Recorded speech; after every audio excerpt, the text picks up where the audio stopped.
এবার যুক্তরাষ্ট্রের মিনেসোটায় মিনিয়াপলিসে যুক্তরাষ্ট্রের ইমিগ্রেশন অ্যান্ড কাস্টমস এনফোর্সমেন্ট আইসিই 2 বছরের এক শিশুকন্যা ও তার বাবাকে আটক করে টেক্সাসে পাঠানোর ঘটনাকে ঘিরে দেশ জুড়ে তীব্র ক্ষোভ ও সমালোচনার সৃষ্টি হয়েছে। আদালতের স্পষ্ট নির্দেশ অমান্য করে এই পদক্ষেপ নেওয়ায় আইনজীবীরা একে বেআইনি, অমানবিক ও ভয়াবহ বলে আখ্যা দিয়েছেন।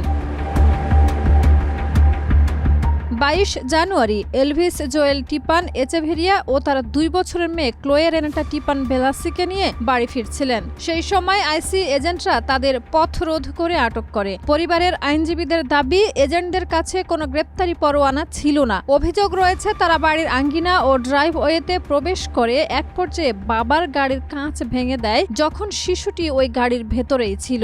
এছাড়া বাবাকে তার মেয়েকে মায়ের বা পরিবারের অন্য সদস্যদের কাছে হস্তান্তর করতেও বাধা দেওয়া হয়।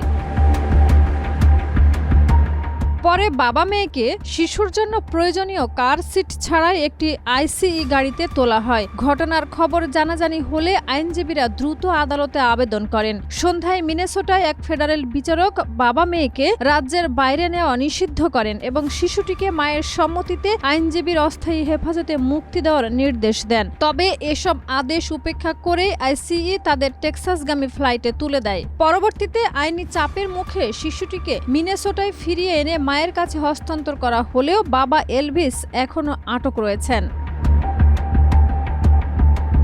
হোমল্যান্ড সিকিউরিটি এলভিসকে অবৈধ প্রবেশকারী ও বেপরোয়া গাড়ি চালক হিসেবে দেখালেও আইনজীবীরা অভিযোগ অস্বীকার করেছেন এবং বলেন আইসিই শিশুকে মায়ের কাছে যেতে দেয়নি।